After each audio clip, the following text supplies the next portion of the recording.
In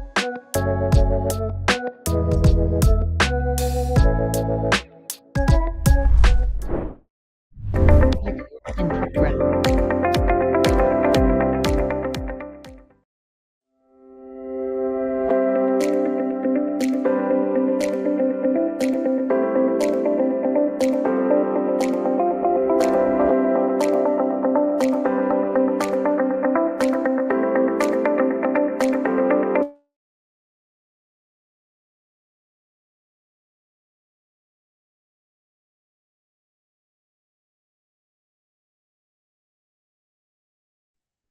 Baik, izin memulai acaranya, Bapak, Ibu, dan rekan-rekan. Assalamualaikum warahmatullahi wabarakatuh. Waalaikumsalam. Selamat, selamat pagi dan salam sejahtera untuk kita semua. Selamat datang kami ucapkan pada rekan-rekan peserta Korika AI Training for Everyone Batch 2. Senang sekali bisa bertemu dan berkumpul bersama pada pagi hari ini. Semoga pagi ini membawa semangat baru untuk belajar dan berbagi pengalaman bagi kita semua. Perkenalkan, saya Salma Rizkina Putri yang akan menemani jalannya sesi diskusi hari ini. Sedikit mengenai training ini, Bapak, Ibu, dan rekan-rekan sekalian, AI Training for Everyone adalah bagian dari program AI Opportunity Fund Asia Pasifik yang diselenggarakan oleh Korika bekerja sama dengan FPPN dan didukung oleh Google dan Asian Development Bank. Nah, program AI Training for Everyone ini dirancang untuk dapat diikuti oleh semua kalangan. Jadi, siapapun bisa ikut training ini berstandar internasional dan juga telah dilaksanakan juga di berbagai negara lainnya seperti Jepang, Korea, Australia, Taiwan, Vietnam, dan masih banyak lagi. Nah, training ini bertujuan untuk memberikan pemahaman mulai dari dasar-dasar AI hingga penerapan teknis dari AI, termasuk pengenalan generatif AI yang sekarang sedang booming-boomingnya gitu ya, dan termasuk juga pada responsible AI agar peserta bisa memahami penggunaan AI secara etis dan bertanggung jawab. Nah, selain itu, training ini bersifat interaktif sehingga pada kesempatan kali ini utamanya peserta nanti dapat bertanya, berdiskusi, ataupun sekedar berbagi pengalaman secara langsung untuk dapat ditanggapi oleh AI expert Korika. Nah, sebelum masuk ke sesi utama, mungkin di sini saya sedikit membagikan terkait uh, pelaksanaan teknis dari pelatihan ini. Nah, jadi untuk pelatihan AI Training for Everyone ini terpusat pada LMS kita, Bapak Ibu dan rekan-rekan sekalian, yaitu learning.korika.id. Just in case Bapak Ibu dan rekan-rekan sekalian sudah daftar tapi masih belum mendalami atau belum memulai pembelajaran di sini, mungkin di sini saya akan sedikit memperkenalkan gitu ya terkait LMS kita ini. Nah, jadi seluruh uh, pelatihan bisa diakses melalui link yang sudah saya lampirkan di kolom chat. Nah, jadi ketika Bapak, Ibu, dan rekan-rekan sekalian mengunjungi link tersebut, kita kan bisa melihat halaman beranda. Di sini ada sedikit pengenalan tentang Korika, kemudian ada deskripsi singkat terkait pelatihan ini, terus beberapa artikel terkait alasan kenapa kita harus mempelajari kecerdasan artifisial. Kenapa kita nggak bisa jadi orang yang cuma pakai-pakai aja gitu ya. Nah, kemudian di sini juga ada beberapa eh, pengenalan terkait materi kami yang nanti akan lebih banyak informasinya pada bagian materi sini. Nah, terus kemudian di sini ada instruktur eh, dari AI training ini dan juga ada pengenalan sponsorship dari FPPN, Google, dan ADB. Nah, untuk materinya bisa diakses di tab materi. Di sini ada tiga courses ya Bapak Ibu dan rekan-rekan sekalian, yaitu dari AI Fundamentals atau dasar-dasar AI, ini ada 5 modul. Kemudian ada Generative AI yang terdiri atas 2 modul dan Responsible AI yang terdiri atas 2 modul yang nanti masing-masing akan direview kembali oleh trainer AI expert dari Korika. Nah, just in case Bapak, Ibu, dan rekan-rekan sekalian mau mendalami lebih lanjut terkait use case AI yang sudah pernah diterapkan di Indonesia, nah ini bisa menuju tab use case AI. Nah, di sini ada banyak sekali beberapa pemanfaatan AI yang mungkin bisa jadi referensi Bapak, Ibu, dan rekan-rekan sekalian untuk memanfaatkan AI dalam kehidupan sehari-hari.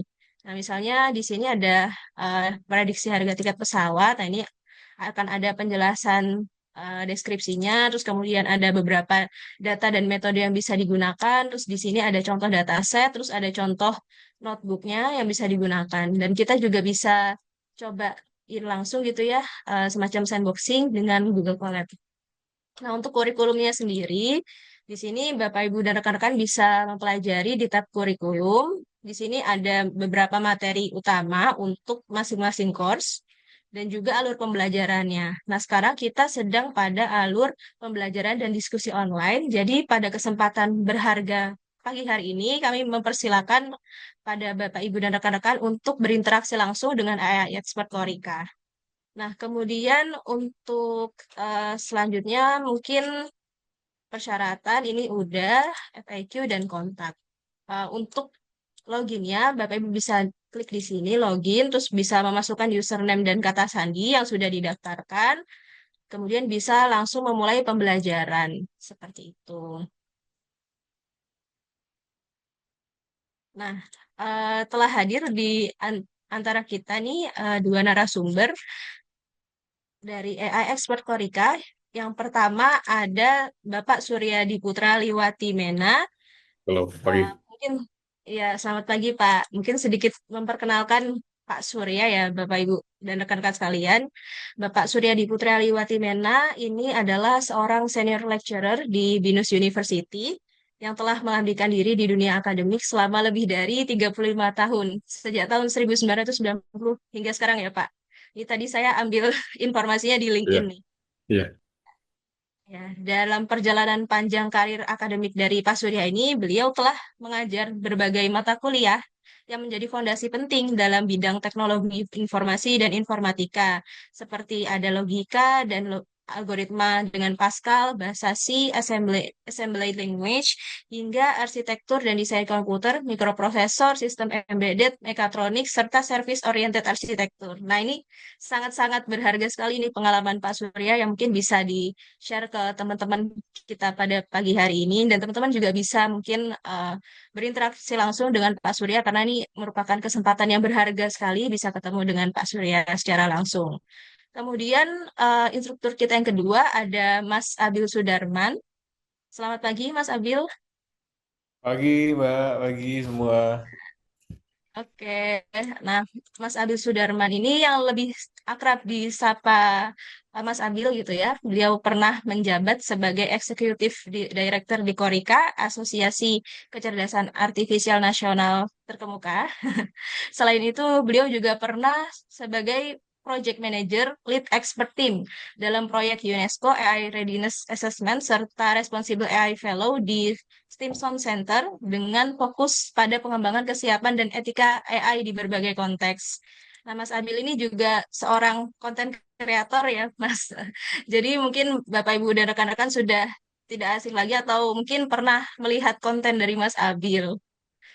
Nah, mungkin berikut sedikit pengenalan dari instruktur kita pada pagi hari ini. Kita akan memasuki sesi pertama, yaitu review materi terkait course 1 yang akan disampaikan oleh Pak Surya. Course 1 ini adalah course AI Fundamentals yang terdiri atas 5 modul.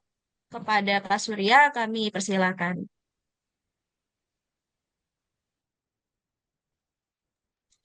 Ya, halo. Selamat pagi semuanya. Jadi untuk materi modul 1.1 ini kan benar-benar basic ya. Jadi kita pengen tahu kenapa sih AI itu menjadi hal yang menjadi apa ya? Orang bilang kalau nggak belajar AI, nggak pakai AI, nanti kamu ketinggalan. Ada yang bilang juga AI itu nanti mengalahkan manusia. Ada yang bilang pekerjaan sekarang sudah banyak diambil oleh robot, oleh AI. Betul, tapi ada juga pekerjaan-pekerjaan baru yang akan terbuka kalau kita mengerti AI. Jadi kalau ditanya AI itu musuh apa teman, ya kita mesti mesti mengenali dulu apa sih AI, ya konsepnya bagaimana, sejarahnya gimana. Nah, materi-materi awal-awal ini adalah kita pengen tahu sebenarnya seperti apa sih AI ya. Mungkin bagi kita, oh itu mah biasa-biasa aja ya. Bagi awal-awalnya tahun 56-an itu memang mereka juga bilang kita mau buat mesin yang bisa berpikir seperti manusia gitu ya. Itu kan si John McCarthy dan teman-temannya ya. Eh, Mereka membuat mesin, tapi pada janjinya 10 tahun kemudian orang mulai kecewa. Jadi ada namanya winter. Winter tuh artinya bohongan lah, mesin nggak bisa belajar, masalah sederhana aja nggak bisa gitu. Jadi memang orang awal-awalnya eh, pakai perseptron ya, pakai masih satu layer pada waktu itu. Jadi kita mau belajar neuron, bagaimana sih cara kita memanfaatkan AI sejak awal itu memang terlalu bombastis pada awal-awalnya. Jadi kita juga mesti belajar gimana sih sebenarnya AI itu bekerja ya. Kemudian kemampuan-kemampuannya apa, keterbatasannya apa gitu. Sehingga kita perlu melihat dan mempelajari sehingga kita bisa memanfaatkan ya. Kalau ditanya, kalau udah ngelamar kerjaan nih, kamu ngerti AI nggak? Coba kamu ceritakan tentang AI. Nah, bahan-bahan ini paling nggak kita bisa dipelajari, lalu kita bisa menjelaskan, walaupun detailnya ada yang rumit, ada yang sampai matematik, sampai detail banget. Sebenarnya kalau dibilang itu persamaan statistik aja lah. Y sama dengan MX plus C, nanti dicari gradiennya, dicari apa error terkecil segala macam. Nah, itu memang detailnya ke situ. Di, seperti kita buka mesin itu detailnya gimana, kabelnya kemana, ini lari kemana, arusnya kemana, ini combustionnya kemana. Itu memang terlalu rumit. Bagi kita mungkin ya udah ada Google Colab-nya, main main kodenya, dijalankan-jalankan. Jadi kayak apa ya? Ada yang tinggal tinggal starter jalan. Nah, itu juga ada yang bilang, itu mah nggak seru juga. Nah, memang untuk mempelajari AI itu susah-susah gampang ya. Jadi kalau mau detail konsepnya ya kita mesti pelajari matematiknya sampai detail, sampai apa rumus-rumus penurunannya sampai tahu. Tapi ada juga ya udah yang penting kita bisa pakai aplikasinya. Ini ada GitHub-nya, kita coba tiru, kita amati, lalu kita modifikasi. Ya, jadi awal-awal ini memang pertemuan-pertemuan awal ini ya kita pengen melihat aplikasinya di dunia kesehatan seperti apa sih ya. Ada yang orang bilang nanti dokter akan tersingkirkan oleh AI karena dia bisa deteksi sakit kanker lebih awal, ambang normal segala macam. Jadi ada yang bilang AI nggak bisa menggantikan dokter, tapi ada yang di rumah sakit China sudah 14 dokter berbasis AI, robot melayani manusia ya, dan dia bisa membantu juga apoteker mengatasi apa traffic permintaan obat sampai 8.000 transaksi per hari ya. Jadi kalau pakai manusia ya bisa, tapi mungkin berapa ribu aja, nggak sampai 8.000 per hari ya. Jadi memang dibantu robot, dibantu AI itu bisa lebih cepat ya. Penemuan-penemuan apa obat baru, vaksin segala macam tuh dibantu oleh AI. Masalah transportasi, masalah kemacetan, masalah prediksi ini bakal lari kemana, mana yang lebih aman, mana yang lebih terbuka jalurnya, itu juga dibantu oleh AI ya. Kemudian fleet management, kalau kita punya armada bus atau armada apa, misalnya kirim-kirim lewat kapal laut itu ada di mana bendanya segala macam kapalnya bisa di tracking semua ya kita bisa atur jadwalnya segala macam. Mengenai pendidikan juga sekarang banyak kelas sudah dibantu AI karena dengan bantuan AI ini dia bisa tahu muridnya sampai di mana kemampuannya sampai sejauh apa mau diulangnya yang mana dia kurang di mana. Nah, kalau nggak pakai dibantu AI, gurunya akan ya kewalahan ya mengatasi 50 orang siswa masing-masing punya kemampuan dan keterbatasannya dan itu bagi dia beban akademiknya, beban administrasinya terlalu berat. Nah, dibantu AI itu bisa bisa bisa lebih personal, kecepatan belajarnya juga bisa dibantu ya. Kemudian mengenai bisnis ya, bisnis juga mengenai desainnya, mengenai aplikasi testing segala macam itu kalau nggak dibantu AI pasti kelimpungan ya. Seperti Nokia pada zamannya Jaya, setiap berapa bulan keluar model baru, mereka merasa hebat ya, juga Motorola juga merasa hebat, kuat, tahan banting, tahan debu, tapi ya kalah saing semua dengan Samsung ya. Sekarang dia merajai ya, dan karena kalau ditanya Motorola sama Nokia teknologi gimana? Ya sama-sama maju ya, cuma mereka kalah gesit sama Samsung. Nah, mereka kenapa bisa lebih cepat? Bisa jadi mereka di belakangnya itu ada tim yang berbasis AI lah ya. Jadi istilahnya kalau nggak pakai AI itu kayak kita zaman awal-awal kamu pakai mesin uap, terus ada orang pesaing sudah pakai listrik, kamu masih berkutat dengan mesin uap, ya pasti kalah lah dengan mesin yang sudah pakai listrik. Nah, zaman sekarang ini alat-alat, teknologi segala macam, software juga kalau nggak pakai AI itu ya kayak kamu masih pakai uap gitu. Sedangkan pesaingnya sudah pakai listrik atau pakai AI. Jadi mau nggak mau ya kita harus pakai AI supaya kita punya kelebihan dibandingkan pesaing-pesaing kita. Ya, jadi eh, itu tahap pertama ya penggunaan AI-nya. Kemudian peranan data. Jadi mengenai data itu apa sih yang diolah? Ya biasa, teks ya, awal-awalnya teks, dokumen, PDF, Word, dan segala macam. Lalu gambar ya, kemudian video, kemudian suara, dan sudah namanya multimodal, semuanya sudah jadi satu. Jadi nanti kalau kita bisa pakai bot yang lebih cerdas, nanti dikasih tahu, ini presentasinya, ini emailnya, tolong buatkan saya presentasi, tolong buatkan saya videonya berdasarkan email tadi, keputusan rapat tadi gitu. Jadi diolah, dibaca semua, dimengerti oleh bot ini, lalu dia bisa menyusunkannya. Tapi tetap peranan kita harus menjadi pilotnya. Nah, bot-bot tadi, robot tadi, atau software tadi, AI-nya harus sebagai co-pilot. Jadi kalau co-pilot lebih pintar, nggak apa-apa. Tapi yang penting kita mengarahkannya dengan benar gitu. Nah, jadi kalau ditanya AI kok bisa pinter sih, kok bisa ngenalin ini benda apa segala macam. Nah, awal-awalnya memang itu kita bisa lihat kalau computer vision itu ada datasetnya. Mula-mula sifar 10 atau mula-mula cuma angka. Yang lecun itu angka 0 sampai 9 ya. Itu untuk membantu pos kantor pos mengenali surat ini harusnya lari kemana gitu. Nah, itu dia kenalin angka-angka, kemudian mengenali fashion ya, fashion MNIS itu untuk kenalin, oh ini nih sepatu, ini nih jaket, ini kaos gitu. Nah, itu cuma berapa berapa berapa berapa jenis benda aja, cuma 30-an ya, dan ukurannya juga pikselnya kecil-kecil. Nah, lama-lama ada perlombaan, ada perlombaan mengenali objek ImageNet ya. Nah, itu udah bisa 1000 kelas. Awal-awalnya cuma 100 kelas ya, hanya bisa oh ini pesawat terbang, ini mobil, ini binatang apa. Nah, lalu ada ImageNet. Nah, kalau ImageNet sudah 1000 kelas ya. Ini ikan paus, ini macan, ini singa. Nah, itu makin makin detail. Pak, tapi kan benda kita lebih dari 1000. Benar. Jadi kalau datanya hanya bisa 100 objek, 100 kelas, ada benda ke 102, dia kenalin nggak? Nggak kenalin. Ya. Jadi prinsipnya AI itu cerdas, secerdas dari dataset yang kita kita berikan. Ya, kita datanya namanya dalam dunia komputer itu garbage in, garbage out.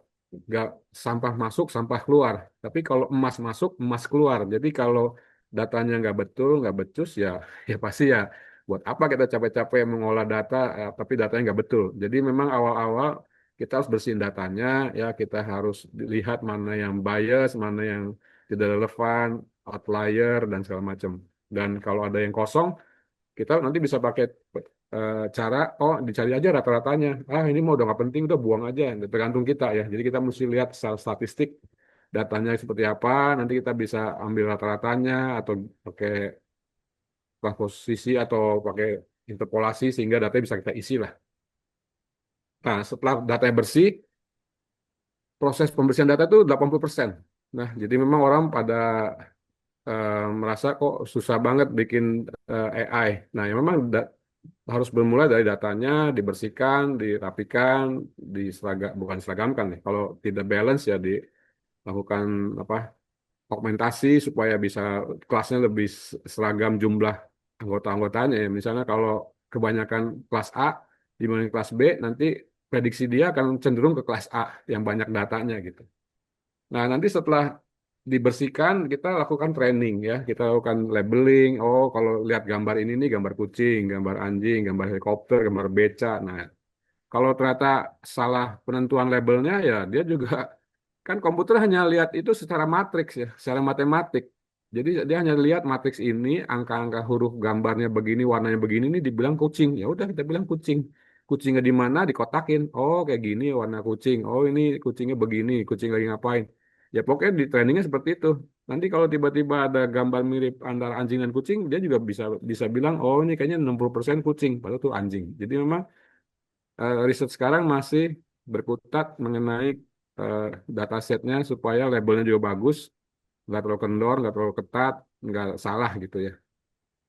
Nah, kemudian lakukan training ya, nanti dibagi ada supervised learning yang kita pakai label, ada unsupervised ya. Jadi dia bisa mengkategorikan, mengklasterkan segala macam, ada reinforced learning. Dengan reinforce itu kita bisa mengajari komputer ini, AI ini, oh kalau cara begini hasilnya bagus dikasih plus, kasih reward. Tapi kalau salah dikasih negatif, dikasih punishment. Berarti berikut-berikutnya jangan ambil itu lagi langkahnya. Jadi nanti lama-lama dia iterasi, lama-lama dia bisa pintar sendiri. Yaitu reinforced learning-nya. Nah, setelah di training itu, maka berikutnya kita lakukan inferensi. Jadi tahapannya pertama training, lalu tahapan keduanya inferensi. Setelah bobotnya jadi, nah bobot itu yang di tengah-tengahnya, yang di neural network itu kita training bobotnya supaya errornya kecil. Lalu setelah jadi, bobotnya dipakai, nanti tinggal dibilang, ini gambar apa nih, ini video apa nih, video yang ngapain. Nah, nanti dia bisa berdasarkan hasil training tadi, dia bisa bilang, oh ini kucing nih sedang di depan taman misalnya gitu ya, atau ada orang sedang pegang bunga. Nah itu nanti itu tahapan inference-nya. Nah kemudian ada juga masalah umpan balik ya, jadi ada kasih feedback seperti kita kalau ngeprom itu dikasih jempol berarti bagus, berarti kita kasih feedback, oh kalau pertanyaan ini jawaban ini, oh, manusia bilang suka bagus, oh kalau gitu berikut-berikutnya kita jawab seperti ini. Tapi kalau dibilang, wah nggak bagus nih, ngawur nih, dikasih jempol kebalik, ya, thumb down, nah berarti komputer kasih dapat feedback, oh cara ini salah nih, nggak tepat nih. Jadi berikut-berikutnya dia akan lakukan menghindari hal-hal yang tadi dibilang jelek ya. Nah, penting juga masalah bias ya, bias data artinya misalnya kejadian waktu Microsoft atau siapa itu, Google membuat kategori ada orang yang kulitnya hitam, maaf, dibilang kategori ini dibilang ini gorila. Google sudah minta maaf ya. Maksud maksud mereka tidak secara sengaja ya bahwa orang hitam negro itu adalah gorila, tapi itu masalah bias data karena data yang suka di feed ke mereka tuh orang-orang yang kulitnya putih, ini orang nih. Tapi kalau binatang-binatang, wah ini bentuknya kan mirip-mirip manusia ya gorila ya. Oh ini binatang gorila. Jadi kalau kita melihat foto orang kulit hitam dibilangnya gorila. Nah, bias-bias data ini kita harus perhatiin supaya jangan sampai AI yang kita buat itu pilih kasih ya. Contoh juga misalnya ada pelamaran pekerjaan itu kan ribuan puluhan ribu ya satu satu lowongan. Nah, HRD itu kalau cek satu persatu kan buang waktu ya dan diserahkan ke AI. Masalahnya AI di training dengan data-data yang banyak kan cowok, ceweknya sedikit melamarnya. Jadi kalau ada pelamaran masuk itu dideteksi oleh AI, pasti yang cowok diloloskan, yang cewek enggak karena dataset dia cewek lebih sedikit. Jadi dia nggak terlalu kenal kemampuan cewek itu gimana sih sebenarnya gitu. Nah itu mengenai bias ya. Jadi kita perlu perhatiin apakah AI yang kita buat itu sudah bebas, paling nggak ya minimal ya efek dari bias data, masalah eh, pilih kasihnya itu ya. Misalnya juga pemberian donasi, pemberian sumbangan juga itu ada minoritas grup yang akhirnya jarang dikasih kasih dana karena nggak terlalu dikenali. Nah, masalah berikutnya adalah masalah privasi ya dan masalah keamanan. Datanya begitu banyak, itu kan data berharga. Kalau bocor, dihack sama orang, dipakai sembarangan, nah itu jadi kita perlu hati-hati. Jadi seperti ada joke ya, saya mau pesen pizza dong, rasanya ini. Nah, menurut AI-nya yang jawab, oh Bapak nggak boleh pesen pizza rasa daging, Bapak sudah kolesterol tinggi. Loh, kok kamu tahu? Ya, kami ngecek data kamu yang sering ke dokter, kamu sering beli apotik obat ini. Oh, berarti semua bocor dong. Ya, mau nggak mau ya. Seperti kita punya email, kita punya Facebook, kita punya IG, kita sering liatin, sering berhenti melihat lama di suatu foto, suatu video, mereka mempelajari kita senangnya apa. Nah, ada juga Alexa, Siri, segala macam itu sebenarnya dia diam-diam mendengarkan kita ya. Jadi waktu kita bilang kita diskusi sama orang, saya mau beli sepatu loh. Tiba-tiba di email kita kalau pakai Gmail kan gratisan. Tiba-tiba iklan-iklan di pinggirnya tuh sepatu ya. Atau sekali kita ngeklik search tertentu kata misalnya panci, nanti semua iklan-iklannya akan muncul tentang panci ya. Jadi memang kalau dibilang itu nggak ada privasi lagi. Ya, kan kita pakai gratis Facebook, gratis email, IG itu kan sebenarnya mereka ngambil data kita, mereka mengolah data kita, big datanya, orang di daerah mana senang apa sih? Oh, orang daerah sini nih senangnya ini. Ya udah kasih iklan tentang itu. Jadi yang danain tuh ya orang-orang iklan itu, mereka membeli data marketingnya dari Facebook dan Google dan lain-lain ya. Waktu zamannya persaingan e-wallet, Dana bisa kasih 5.000. Eh, Kalau Gojek atau apa tuh kasih persen, 10%, 30%. Mereka bersaing-saing. Kenapa? Karena mereka pengen tahu orang Indonesia tuh sering belanja apa sih, di mana sih, umurnya berapa, terus jenis kelaminnya apa, belanjanya kapan, lewat mana, itu semua dipelajari. Nah, itu masalah privacy ya. Jadi memang kalau kita ngolah data, ya kalau bisa kita secara agregat ya, secara rata-rata. Jadi jangan sampai detailnya keluar nama segala macam. Dan keamanan juga kita perlu perhatiin, jangan sampai kena hack, kena bocor ya, mesti ada backup segala macam gitu. Kira-kira eh, itu pertemuan dua ya. Kemudian pertemuan tiganya adalah batasan-batasannya. Jadi jangan sampai juga kita merasa AI itu sudah segalanya ya, karena AI juga masih masih perlu banyak belajar. Seperti Grok 4, mereka ngeklaim bisa PhD semua bidang ya. Kalau manusia kan PhD biasanya satu bidang, ahli fisika, ahli matematik, ahli biologi. Nah, kalau ini Grok 4 ngakunya sudah hampir setara PhD semua bidang. GPT-5 juga ngakunya hebat, tapi orang banyak kecewa. Ah, ngelabelin gambar aja nggak bisa gitu. Jadi mereka selalu bersaing, dan mereka juga masih ada benchmarknya, dan mereka saling bertanding ya. Eh, ada bot tertentu kuat di programming, bot tertentu kuat di matematik, bot tertentu kuat di listening. Nah, nanti kita perlu perlu pilih ya, karena beda aplikasi, beda bot yang kita bisa pakai. Ya. Nah, jadi di sini ada keterbatasan-keterbatasan karena masih ada halusinasi ya. Dia kalau bot itu nggak tahu jawabannya, dia mulai ngawur ya, asal sembarang jawab aja. Jadi kita perlu cek and recheck. Caranya gimana? Ya kita tanding aja. Ada satu aplikasi yang kita bisa minta, coba prompt ini menurut bot satu, ChatGPT ngomong gimana, Cloud gimana, terus Grok gimana, nanti dibandingkan. Oh, kira-kira sama nih semua. Oh, berarti bener nih jawabannya. Tapi kalau satu yang menyimpang, wah ini pasti yang satu nggak bener nih. Dia sembarangan jawab gitu ya. Jadi eh, kita nggak bisa juga mengandalkan kasih pertanyaan, kasih jawaban, terus kita telan mentah-mentah. Kita mesti cek and recheck ya. Itu kira-kira untuk masalah kemampuan dan batasan teknologi AI ya. Jadi nggak semuanya bisa diatasi oleh AI juga. Kadang-kala masalah simple kayak begitu ya cukup pakai if then aja, pakai programming biasa gitu. Nggak perlu sampai AI-nya. Nah, yang keempat, apakah AI bisa menggantikan peran manusia?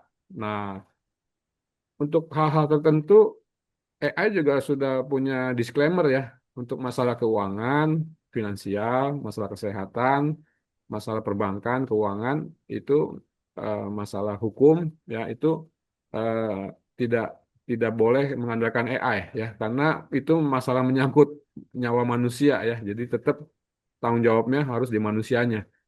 Jadi kalau ditanya bisa nggak menggantikan, ya mungkin membantu prinsipnya ya, suatu saat membantu. Tapi kalau kekurangan tenaga dokter terus meningkat, jumlah manusia kan meningkat, rasio dokter dan manusia pasien kan terlalu terlalu besar, sehingga dokternya kewalahan. Menciptakan dokter itu kan butuh 14 tahun. Kalau pakai program kita training bisa mengenali kanker lebih awal, deteksi radiologi, ini kanker apa, pecah, retak di mana segala macam lebih awal, betul. Tapi tetap putusan akhirnya tetap pada manusianya, dokternya ya. Jadi itu saat ini yang kita kita pegang. Tapi kalau masa depan 10 tahun lagi, akhirnya manusia eh, terkalahkan ya, karena ada statistik kemampuan manusia, kemampuan AI itu mengenali tulisan tangan, mengenali suara, mengenali video itu sudah melebihi kemampuan manusia. Sehingga kita akan melebihi apa, menggeser batas kecerdasan ya. Jadi awal-awal tahun 70-an mengenali huruf tulisan tangan segala macam itu masih 70%. Dengan bantuan deep learning segala macam itu sudah 102 atau 110%. Ya, tulisannya kayak ceker ayam juga, kalau ditrainingkan dengan baik dan terus menerus ya dia bisa bisa lebih melebihi manusia. Manusia aja nggak bisa baca gitu. Ya, seperti juga ada database dari Nvidia, itu dia telah mempelajari puluhan juta, kalau kalau diagnosa dokter sakitnya begini, maka resepnya begini. Nah, jadi Nvidia sudah kasih eh, itu apa, modelnya, sehingga bisa dipakai untuk dokter-dokter muda terutama. Sehingga kalau simptomnya kayak begini, berikutnya apa solusinya ya. Jadi bisa dikasih tahu, oh kalau gejala-gejala gini nih menurut jutaan data tadi, ini pasti sakitnya ini, maka obatnya ini. Jadi bisa salah, ya bisa juga, tapi juga kemungkinan benarnya ya ada berapa persen. Jadi memang untuk masalah-masalah yang istilahnya sebutnya soft computing, ya beda dengan hard computing. Kalau hard computing itu seperti programming awal. Jadi kalau mencari rumus perpindahan dari Yamur ke Fahrenheit atau ke Celsius itu ada rumusnya 4/5 Celsius adalah reamur gitu ya. Nah, itu kan rumusnya sudah pasti. Jadi kalau dikasih berapa Celsius ya berapa reamur dapat eksak gitu. Itu hard computing. Kita bikin programnya. Tapi kalau soft computing itu kita nggak tahu programnya, tapi kita ada data input, ada data output. Kita trainingkan. Nih, kalau sekian reamur tuh sekian Celsius ya, sekian Celsius, sekian reamur ya. Dan trainingkan berulang-ulang berapa epoch, berapa putaran. Nanti dia tahu, oh kalau gitu rumusnya nih bakal begini nih. Nah, seberapa tepatnya itu ya eh, belum sampai 100% ya. Pasti ada melenceng-melenceng dikit lah 0,00 sekian errornya ya. Itu karena kenapa? Ya karena juga masalah-masalah sulit di dunia nyata itu memang kita nggak bisa bikin programnya juga. Jadi terpaksa kita kasih datanya, kasih outputnya biar biar AI yang nentuin rumusnya. Tapi bener apa nggak benernya itu ada kadarnya. Nah, itu jadi masalah-masalah penting, masalah-masalah yang genting, menyangkut masalah nyawa manusia itu nggak boleh digantikan oleh AI sepenuhnya ya. Jadi tetap tanggung jawabnya oleh manusia gitu. Nah, masalahnya keputusan AI itu etis apa enggak, adil apa enggak, segala macam. Jadi itu perlu kita pelajari ya. Jangan sampai salah salah digunakan sebagai hoax, penyebar kebohongan, menipu orang seperti deepfake ya. Barusan saya lihat juga ada iklan dari BCA. Deepfake itu bisa meniru muka kita, sampel suara kita, gerak-gerik kita bisa ditiru ya. Seperti berita terakhir, Ibu Sri Mulyani bilang guru adalah beban negara. Itu sebenarnya deepfake. Jadi ucapannya itu ya kan suaranya bisa disampling. Begitu gerakan bibirnya bisa ditiru ya. Malah sudah ada video yang bisa on the fly. On the fly itu artinya kalau dulu-dulu di fake itu kita punya muka asli, kita punya muka targetnya, kita mau ngomong sebagai siapa, itu kita perlu waktu berjam ditrainingkan sehingga dia bisa meniru. Tapi sekarang sudah bisa on the fly. Di sebelah kiri kita kartunnya, sebelah kanan kita muka kita. Begitu kita mangap, dia ikut mangap. Kita ngomong ABC ABC, dia ikut ngomong ABC ABC. Kita ngomong bahasa Indonesia, dia keluar bahasa Jepang, bahasa China bisa otomatis. Ya, jadi kemajuan teknologi ini makin lama makin hebat, makin cepat ya, karena computingnya juga makin makin powerful gitu. Dan ya kalau bisa sih jangan pakai untuk hal-hal yang jahat ya. Tapi kan penjahat bisa pakai Pak, bisa. Hacker juga bisa pakai AI untuk menerobos jaringan orang. Makanya juga yang jaga jaringan juga harus pakai AI lagi deteksi. Jadi ini saling adu kepintaran ya. Nah, jadi eh, kalau kita sebagai orang baik belajar ilmu ya kayak di perguruan silat gitu, ya kamu pakai ilmu ini silat ini nggak boleh menindas orang lemah, kamu harus bela kebenaran segala macam. Kira-kira gitu mencetak pendekar-pendekar. Tapi kan ada juga pendekar yang ikut itu jadi jahat. Ya ada juga sih. Tapi kan kita sebagai orang-orang yang mempelajari AI ini ya kita gunakan, manfaatkan untuk kecerdasan manusia, kesejahteraan manusia ya, jangan dipakai menipu. Kira-kira gitu sih ide dari pertemuan 5 ini. Nah, kira-kira seperti itulah ulasannya. Silakan kalau ada pertanyaan. Baik, terima kasih banyak Pak Surya. Tadi menarik sekali ulasannya. Ini banyak contoh kasus juga ya, mungkin relevan banget ini di kehidupan kita sehari-hari.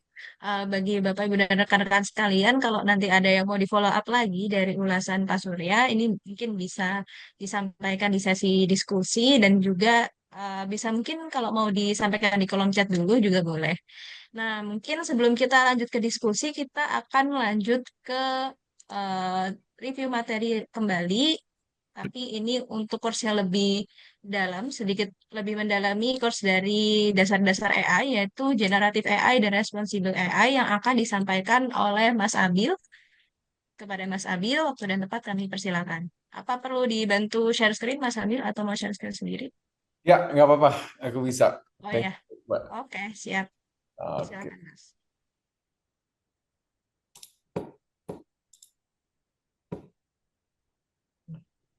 Oke, kelihatan ya? Lihat. Kelihatan jelas. Oke, siap. Selamat pagi, Bapak Ibu, rekan-rekan semua, para peserta dari Korika AI for Everyone ini ya. Kebetulan tadi dari Pak Suryadi sudah menyampaikan ya cukup mendetail lah terkait generative AI, terkait pencegahan bias dan lain-lain juga. Tapi coba kita mau ingat-ingat lagi, ada yang ingat nggak kita kemarin belajar apa aja di Gen AI? Mungkin boleh eh, ketik di kolom nih kalau ada yang ingat nih. Yuk, silakan Bapak Belajar Ibu apa kita rekan-rekan. kemarin ya? Sepertinya masih malu-malu Oh. nih, Mas. Masih malu. Oke, oke, oke. Ya, jadi kemarin kita belajar ya terkait generative AI versus konvensional ya apa bedanya. Mungkin sebagai refreshment sedikit ya kita tahu konvensional AI tadi seperti yang Pak Suryadi sudah sampaikan, oh dulu itu ada deteksi gambar gitu kan. Deteksi gambar itu dulu saya ingat tahun 19-an berapa tuh ya yang Lekun itu bikin image detection. Ah, number.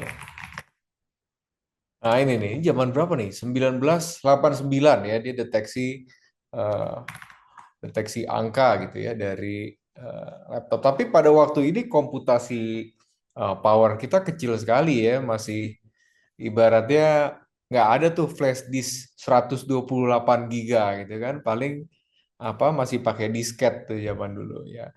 Bahkan 89 mungkin nggak tahu, udah ada disket apa belum tahun 89 ya. Jadi computation powernya uh, sangat kecil sekali ya. Tapi seiring berjalannya perkembangan teknologi gitu ya, kita udah masuk ke generative AI, text to image ya, generate gambar, generate deepfake, generate video ya. Terakhir banyak video-video, saya yakin teman-teman kalau misalnya scroll TikTok, Instagram tuh udah mulai bingung tuh ini video AI apa bukan nih? Kok ada orang bisa terbang nih gitu kan? Kok ada UFO nih di langit nih ya kan? Ini AI apa bukan? Ini udah mulai membingungkan saking realistisnya gitu ya. Nah, apalagi kita bicara soal agentic AI gitu kan, suatu topik yang lagi panas juga. Jadi agentic AI itu pada dasarnya menggunakan generative AI atau LLM gitu ya, large language model, teknologi di balik ChatGPT itu kita sebutnya LLM bahasa teknikalnya.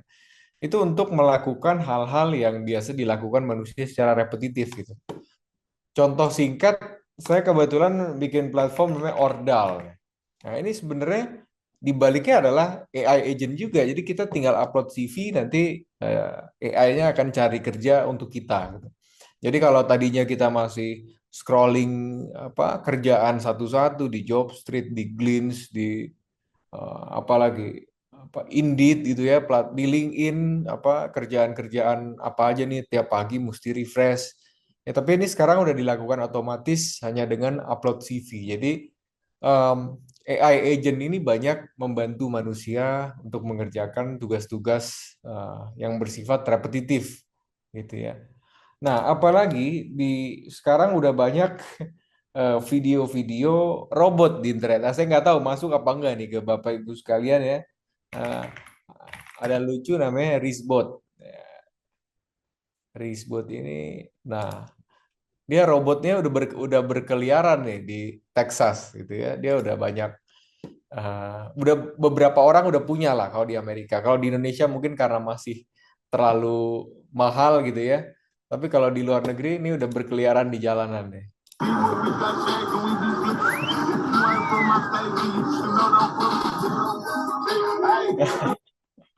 Ya dia oh ini jatuh nih.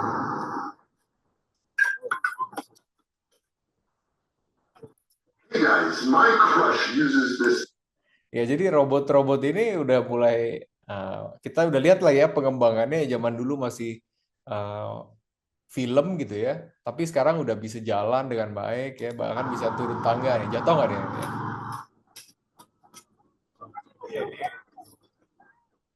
Ya dia udah bisa jalan ya, udah bisa jalan walaupun kalau ngangkat-ngangkat beban berat kelihatannya belum belum bisa, tapi kita lihat perkembangannya sangat masif gitu ya, sangat masif dibandingkan beberapa tahun lalu ya. Kita masih lihat robot itu cuma di lomba-lomba kampus saja, robot yang laba-laba gitu kan, masih tabrak-tabrakan, atau robot remote control mobil yang saling jatuh-jatuhan gitu. Itu hanya sebatas itu aja. Tapi sekarang udah namanya humanoid robot. Ya kita bisa membayangkan lah 5 tahun ke depan akan seperti apa perkembangan teknologi ya. Kalau misalnya kenapa perkembangan teknologi itu semakin pesat ya? Perkembangan AI itu semakin pesat ya, dibanding teknologi lain. Karena AI itu em, perkembangannya didorong oleh 3 hal gitu ya. Yang pertama perkembangan data ya, semakin kita pakai internet aja itu data ya, datanya semakin banyak yang bisa diolah oleh AI gitu ya. Yang kedua adalah perkembangan komputasi ya, kita tahu lah komputasi paling gampangnya kita main game deh. Tahun 2005 kita main game nggak bisa banyak gitu. Paling cuma game kotak-kotak. 2010 bisa mulai main Dota gitu ya, terus Counter Strike jadul, terus ada ya Point Blank ya kan. Nah, itu udah mulai bisa ya, tapi sekarang semakin bagus-bagus gamenya gitu ya, grafiknya semakin bagus. Ya, itu tanda bahwa komputasi itu semakin canggih ya. Ukuran file game aja dulu 3 giga itu udah besar itu. 3 gigabyte itu kita main game udah gede banget dulu. Tapi sekarang kalau gamers-gamers kayak saya di PC gitu ya, minimal 120 giga itu satu game. Ya, jadi saking teknologi komputasi kita ini semakin canggih. Yang ketiga adalah aspek pendorong AI adalah algoritma atau talentanya gitu ya. Ya kita bisa lihat jumlah PhD AI dari tahun ke tahun ya. Mungkin Pak Suryadi, Mas Ari salah satunya gitu ya. Semakin hari semakin meningkat, semakin tahun semakin banyak. Ya otomatis di situ ada algoritma-algoritma baru state of the art yang terus dikembangkan oleh para akademisi-akademisi ini di seluruh dunia. Akhirnya perkembangan AI semakin maju ya, semakin cepat. Nah, kemudian kita udah melihat banyak perkembangan AI ya, Gen AI untuk industri ya. Kalau kita lihat sini sedikit, di sini ada namanya hype cycle ya. Hype cycle ini terkenal mungkin Bapak Ibu kalau manajer atau eksekutif di perusahaan swasta biasa familiar dengan hype cycle untuk Gen AI ini. Sini kita lihat bahwa tren adopsi AI ini kurang lebih kurvanya seperti ini ya. Di sini kita lihat kalau coba kita bisa zoom ya. Wih, kayaknya sulit juga. Di sini kita bisa lihat kalau semakin lama sebuah teknologi digunakan ya, semakin bisa diterima oleh masyarakat. Tapi di sini menariknya ada kurvanya gitu. Ekspektasi orang itu ketika teknologi launching tinggi sekali ya. Kita ingat kalau 2022 itu dunia serasa mau kiamat ya, begitu muncul ChatGPT, ini semua pekerjaan akan tergantikan. Yaitu hype cycle lagi tinggi-tingginya tuh generative AI ini, large language model. Ini kalau kita lihat ya lagi di atas nih ya, peak expectation ya. Orang tuh ekspektasi lagi tinggi-tingginya sama ChatGPT atau large language model. Tapi menurut Gartner ini tahun-tahun berikutnya justru akan turun. Karena apa? Orang mulai terbiasa dengan AI, mulai terbiasa dengan ChatGPT, mulai tadi yang Pak Suryadi sempat bilang juga mulai kecewa bahkan sama GPT-5 gitu kan. Padahal zaman dulu kalau kita tahun 2020 gitu ya, ngedenger GPT-5 rasanya kayak tidak percaya gitu pasti. Wah, apa ini teknologi sulap sihir apa ini? Kok dia bisa jawab semua pertanyaan, dia bisa mempermudah cari kerja ya, dia bisa bikin video, ini teknologi sihir apa? Tapi mulai sekarang ini orang udah mulai kecewa, udah mulai ini mah biasa, gitu kan, itu udah orang mulai turun gitu ya ekspektasinya gitu ya, karena orang mulai sadar akan kapabilitas keterbatasannya. Nah, setelah masuk fase namanya true of disillusionment ini, orang mulai sadar gitu ya, barulah orang mulai banyak yang produktivitasnya kelihatan gitu, orang mulai benar-benar menerima value yang nyata. Kita lihat agentic AI itu menggunakan large language model juga, terus vision VLA model gitu ya, vision language action ya, kalau robot itu pakai VLA. Jadi kita suruh robot ambil apel di situ ya, dia bisa langsung ngambil apelnya. Nah, jadi adopsi kurva ekspektasi orang terhadap teknologi ya kurang lebih seperti ini ya. Tentunya perusahaan-perusahaan akan adopsi di fase-fase awal ya, kalau misalnya perusahaan yang agak FOMO, early adopter, dia akan adopsi fase-fase awal. Atau kalau perusahaan yang agak-agak skeptis gitu ya, dia adopsi di tahap-tahap scope of enlightenment gitu. Dia tunggu hype-nya selesai, dia tunggu benar-benar melihat orang lain menggunakan ini benar nggak productivity increase gitu kan, productivity multiplier, baru dia mulai adopsi gitu. Nah, kurang lebih seperti itu perihal generative AI ini ya. Kita akan coba masuk sebelum kita tanya jawab ya supaya waktunya agak banyak. Kita bahas singkat lagi tentang responsible AI. Apa sih itu responsible AI ya? Responsible AI itu pada dasarnya adalah menggunakan AI secara bertanggung jawab ya, dan tidak menyebabkan harm. Ya.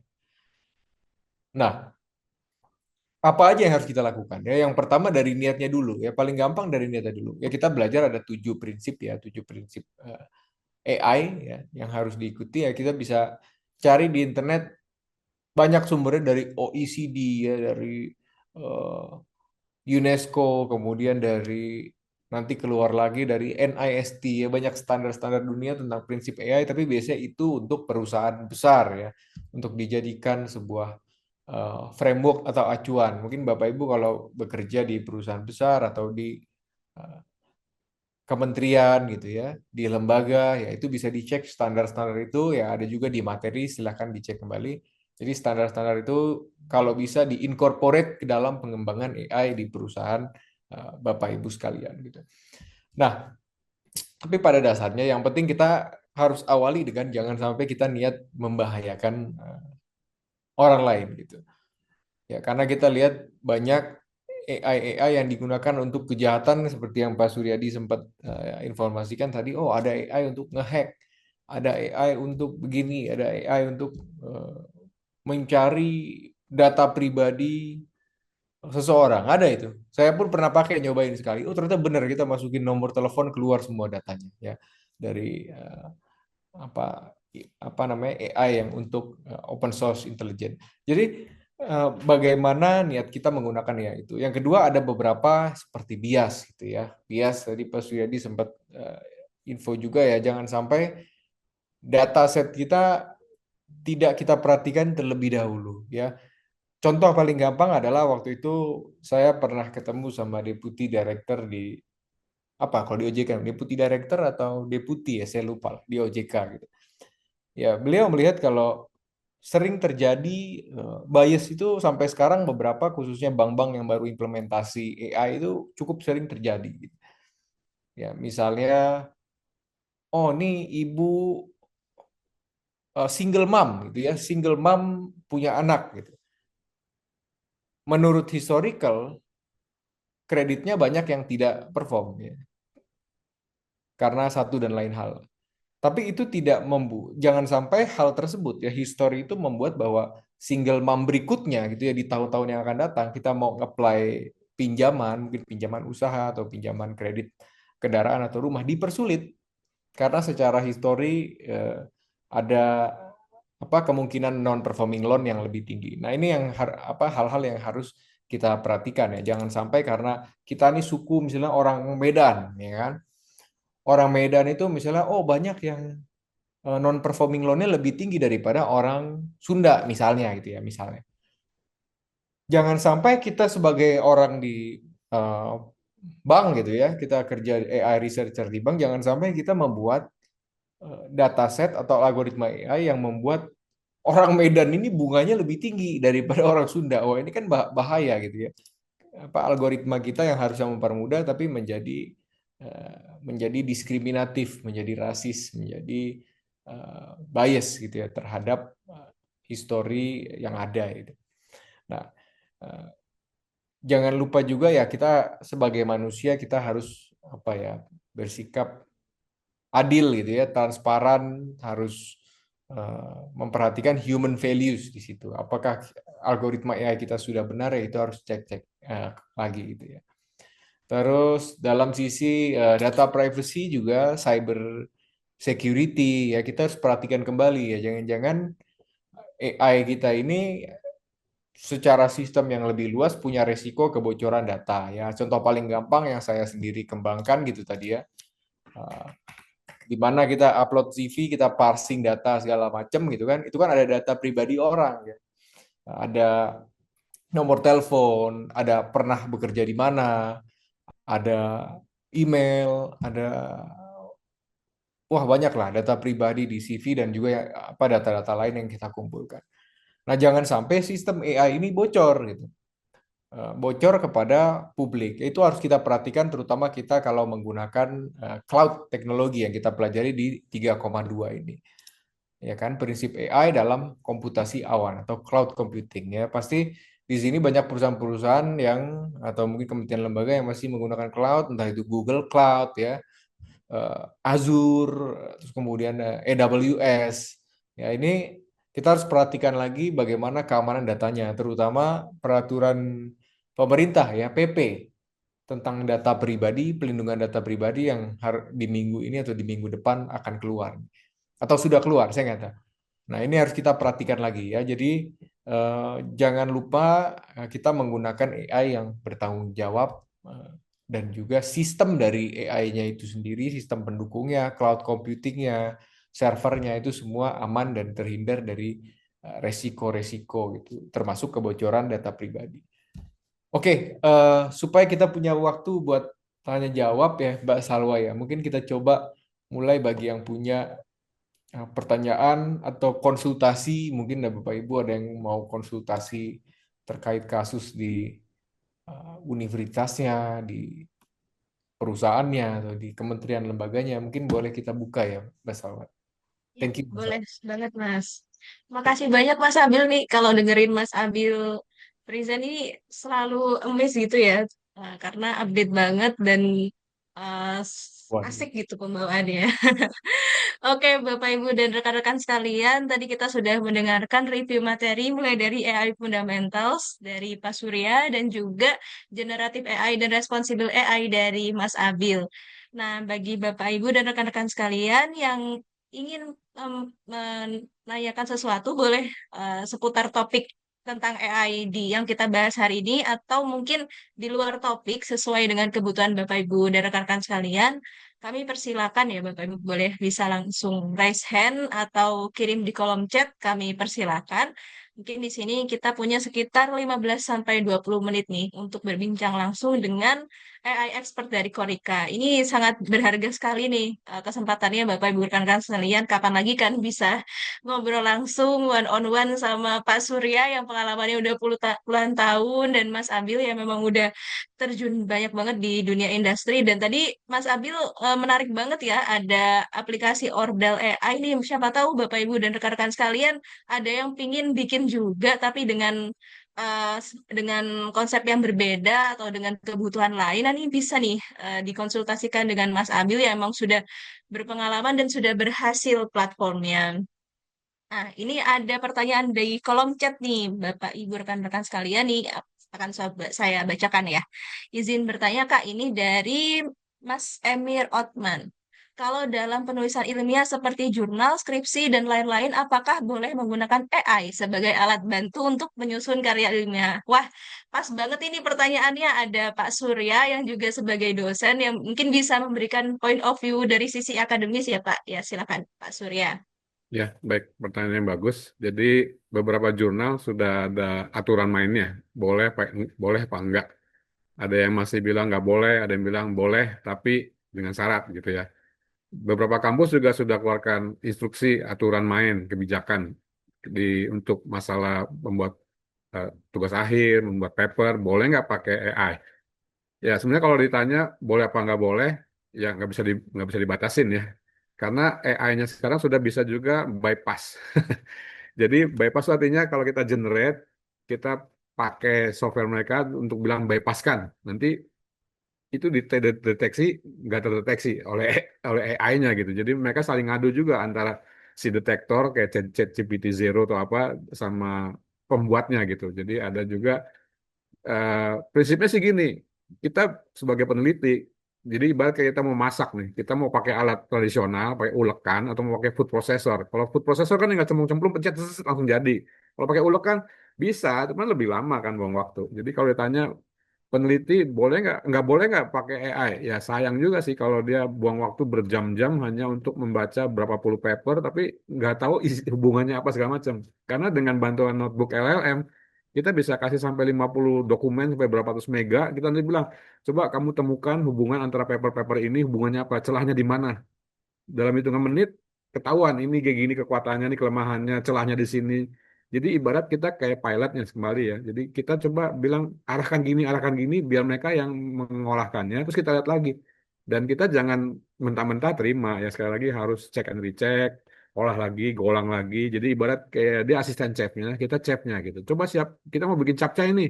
Ya kamu potongin lah buncisnya apa segala macam, kamu siapin kuahnya. Nanti saya ngeracik, saya akan nyicipin, saya akan bilang finalnya begini nih. Jadi eh, ada juga yang bocor sampai ke Nature ya, jurnal Q1 sampai kalimat ChatGPT muncul. Nah, itu juga bocor di reviewernya juga. Jadi harusnya sih kalau ditanya boleh apa nggak boleh, itu kembali kepada kita ya. Kita pakai itu dengan bertanggung jawab ya. Kita pakai dia sebagai alat bantu kita. Jadi kalau coba carikan paper ini, kita bisa search manual, tapi dengan bantuan dia, nih temukan, ini sarinya, ini begini. Jadi kita bisa lebih cepat gitu ya, kira-kira gitu sih. Jadi kalau dibilang boleh apa nggak boleh, nggak bisa dibatasin Pak, nggak bisa dia halang-halangin. Soalnya nggak boleh pakai kalkulator.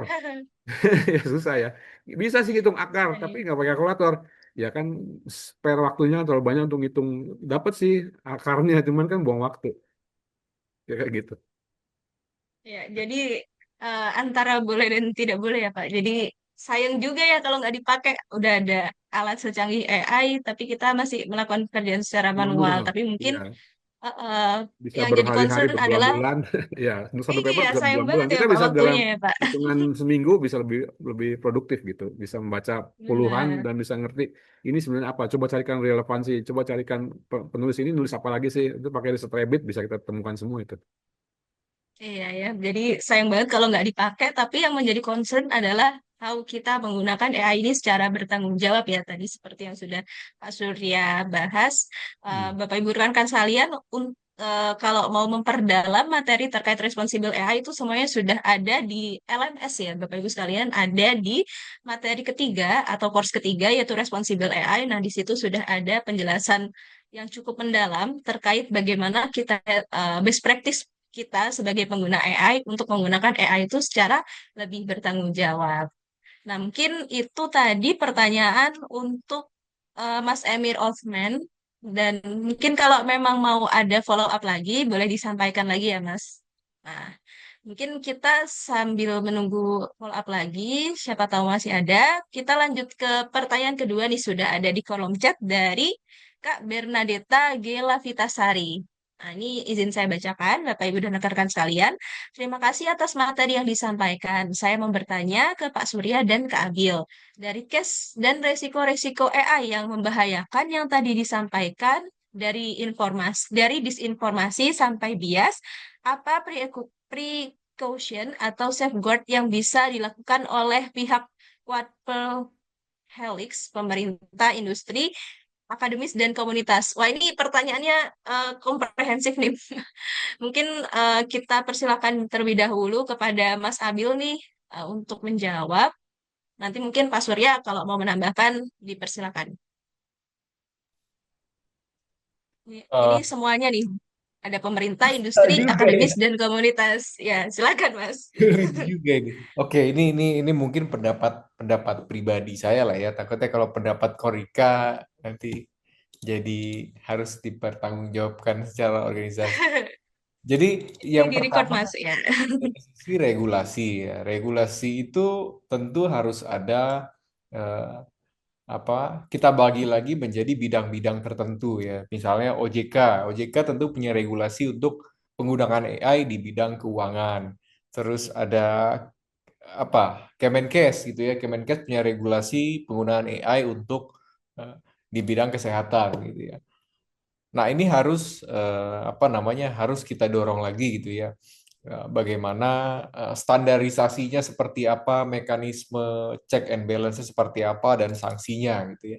Sama seperti UU PDP yang udah launching ini dan apa peraturan pemerintahnya gitu ya udah launching itu akan mengatur juga sanksinya gitu ya. Misalnya 4% dari eh, pendapatan tahunan gitu. Apa 2% ya? 2% dari pendapatan tahunan perusahaan. Nah, itu harus kita atur juga. Terus kemudian sertifikasinya seperti apa? Adakah sertifikasi mengenai produk AI-nya itu sendiri gitu ya? Ataukah sertifikasi standar untuk katakanlah talent-talentnya gitu ya.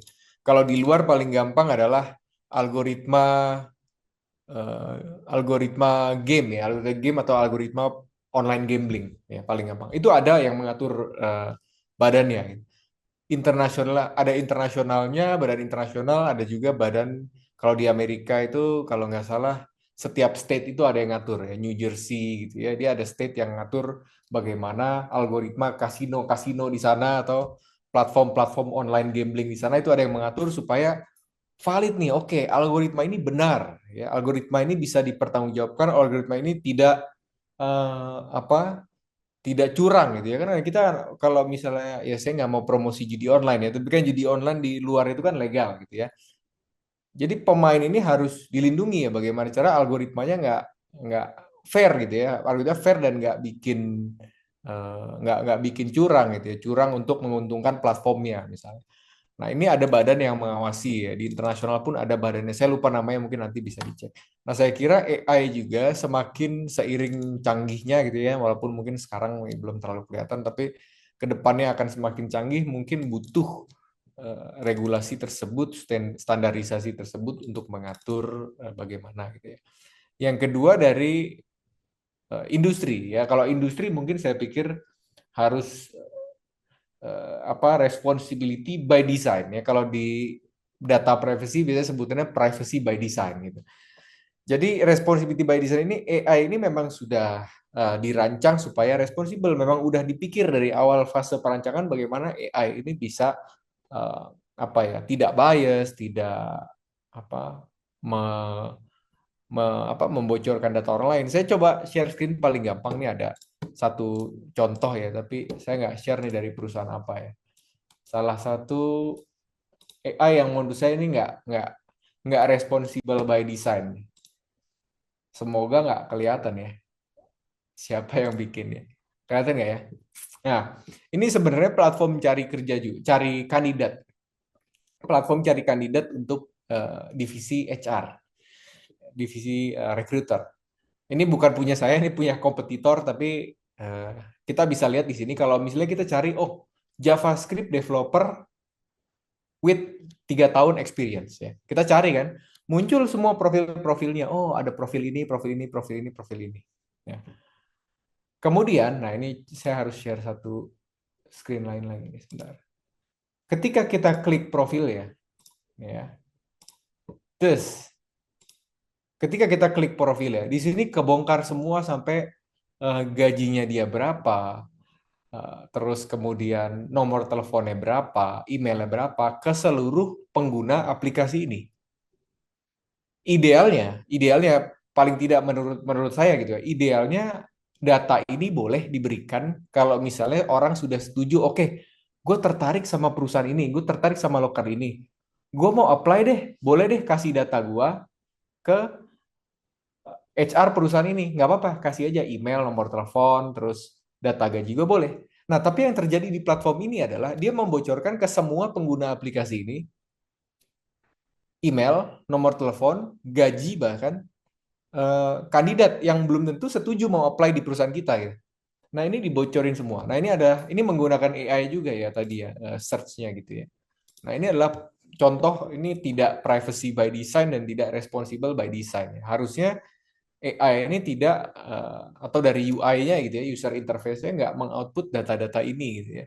Saat kalau misalnya kandidatnya belum setuju gitu. Harus setuju dulu untuk data di-share baru bisa kita share.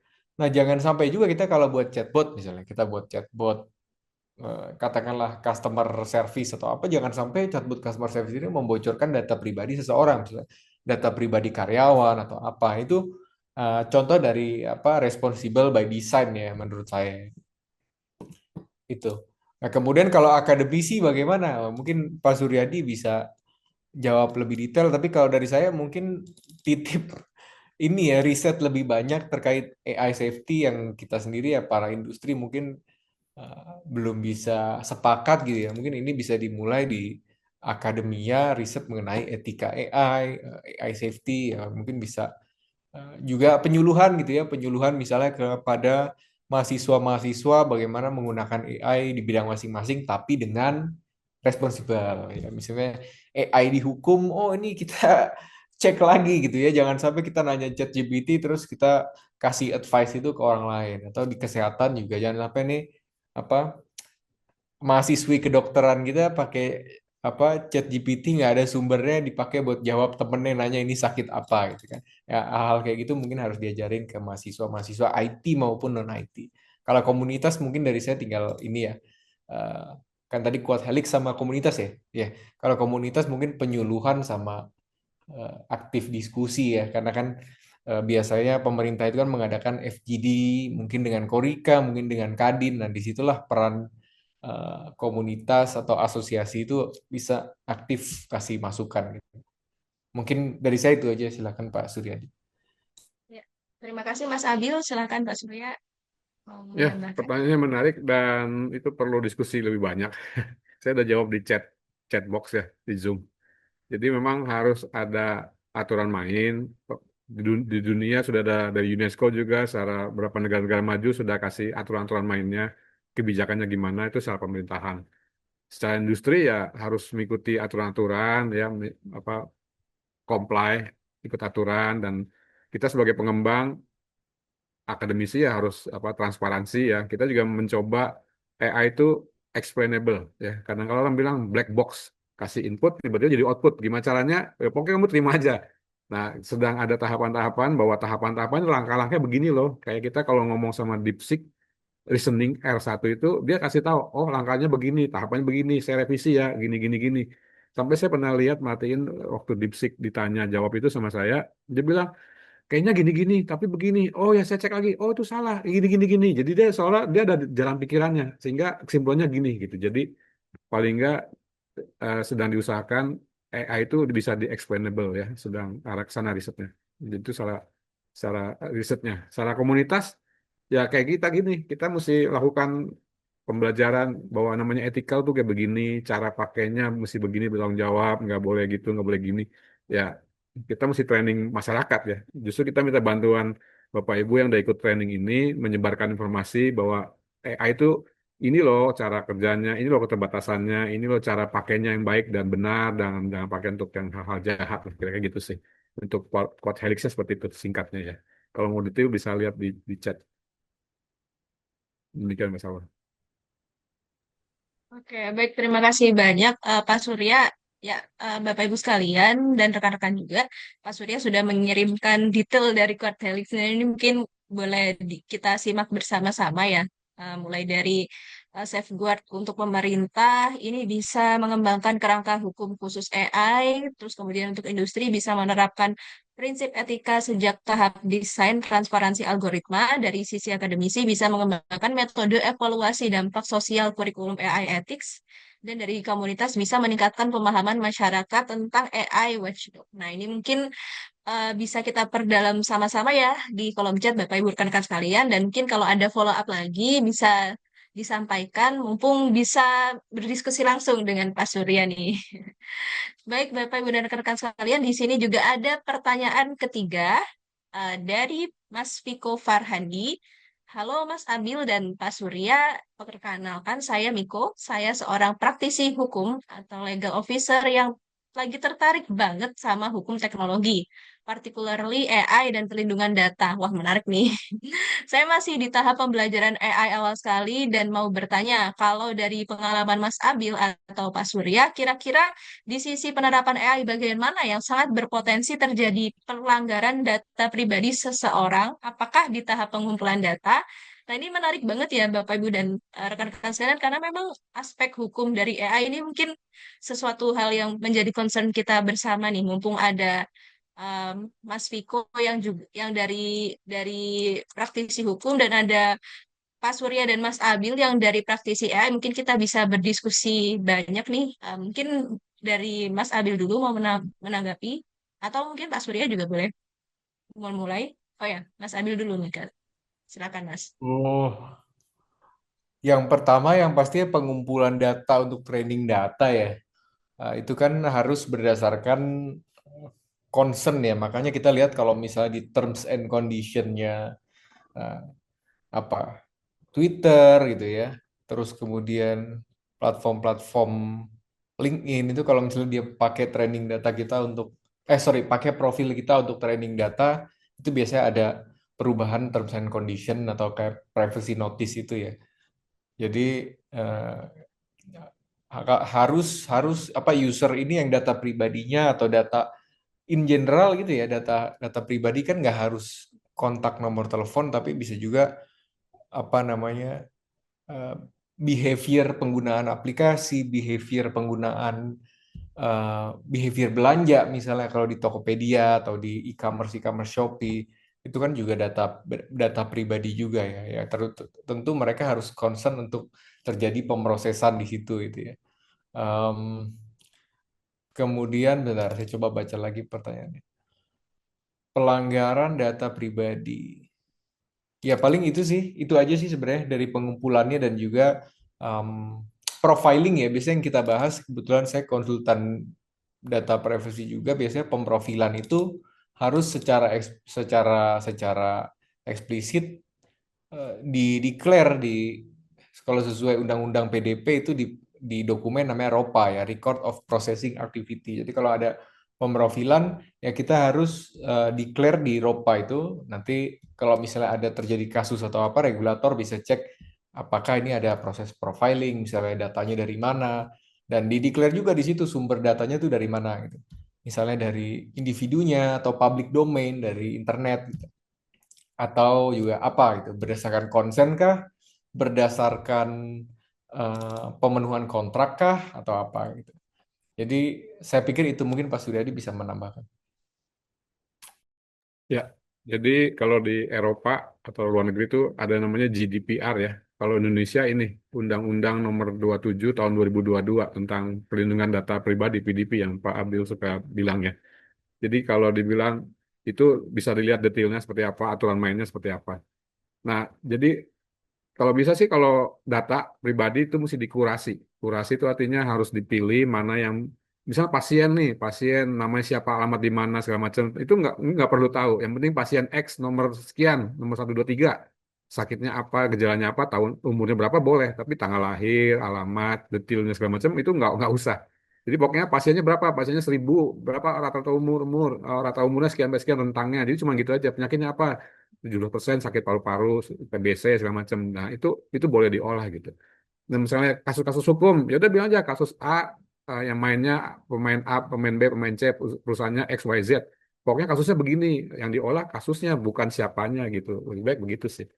Jadi diusahakan data-data pribadi yang bersifat pribadi dihilangkan, diganti dengan X, Y, Z atau A123 data pengenal. Nanti diolah lebih lanjutnya seperti itu.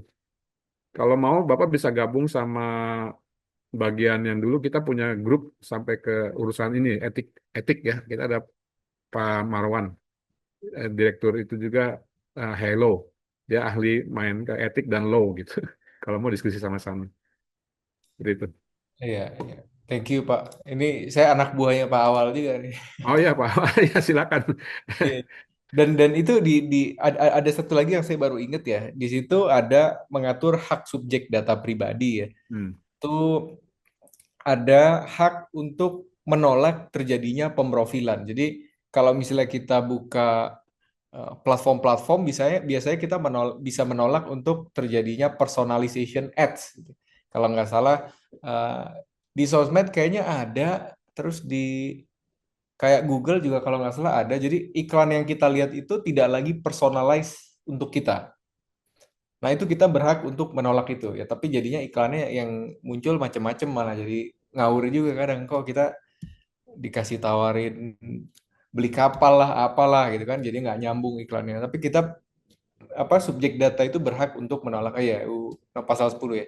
Berhak untuk menolak gitu. Nah, itu salah satu yang harus diperhatikan sama industri juga sih. Thank you. Oke, makasih banyak Pak Surya dan Mas Abil nih, seru banget ya kalau kita udah bahas undang-undang nih, bahas law.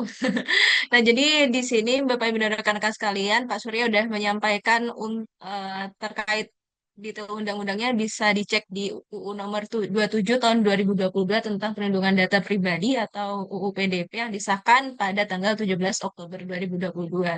Nah, alhamdulillah dengan kesempatan synchronous session dan discussion ini kita bisa ini ya membuka opportunity baru bagi Bapak Ibu yang tertarik buat tadi diskusi lebih lanjut terkait hukum nanti bisa di follow up kembali. Nah, karena waktunya sudah menunjukkan pukul 11.20 nih, Kak, dan juga pertanyaannya seluruh pertanyaan sepertinya sudah terjawab. Nah, mungkin kita bisa ini ya Bapak Ibu. Saya izin menyampaikan sedikit, tapi kalau memang masih ada pertanyaan lagi, boleh disampaikan ya Bapak Ibu. Mungkin ini sembari kita um, menunggu pertanyaan. Kalau masih ada gitu ya, ini saya akan sedikit menyampaikan terkait tindak lanjut apa yang bisa kita lakukan setelah synchronization hari ini.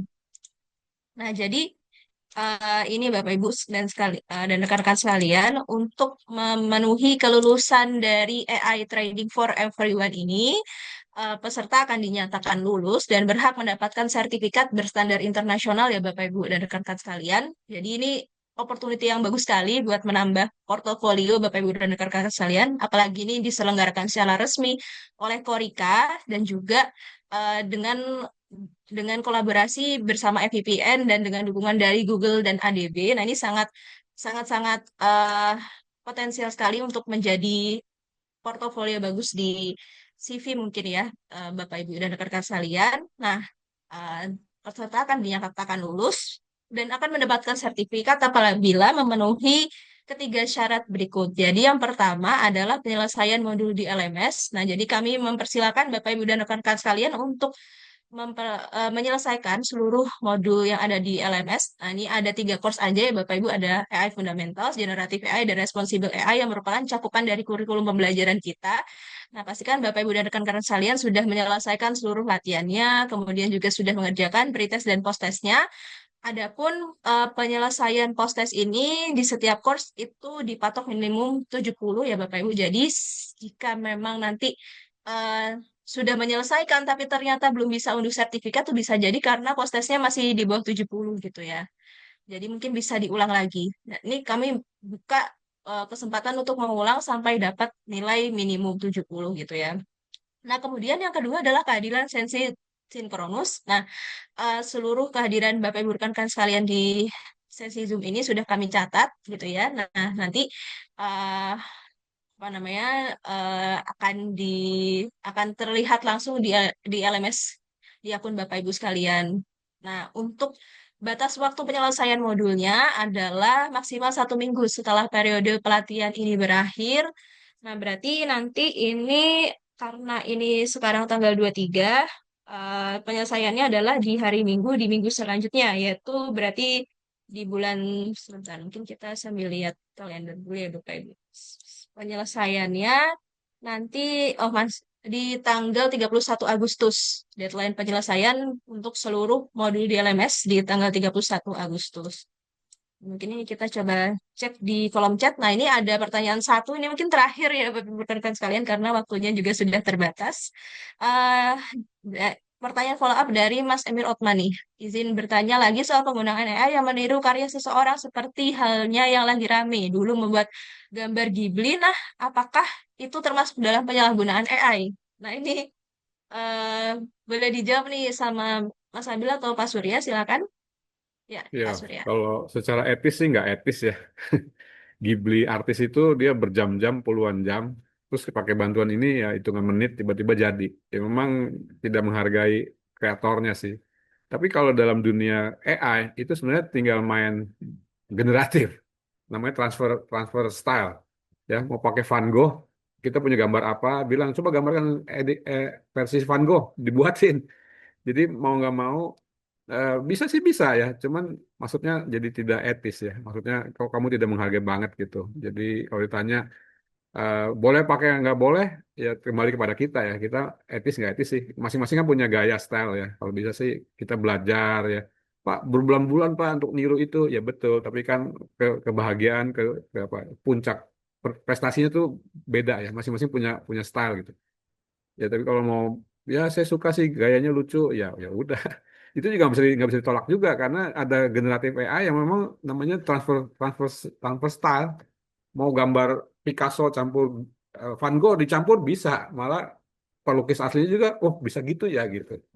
Ya kalau dibilang copyright ya serba susah ya. Itu dibilang melanggar juga ya kan beda dikit. Misalnya senyum Mona Lisa nih, kalau senyum miring dikit itu bukan tidak menjiplak ya. Jadi memang senyum Mona Lisa khusus ya seperti itu senyumnya. Nanti kalau mirip banget nanti urusan hukum lah yang bilang ini mirip atau jiplak. Nah, itu urusan berikut. Tapi secara digital beda dikit di flip gitu, dimiringin dikit itu udah beda katanya gitu.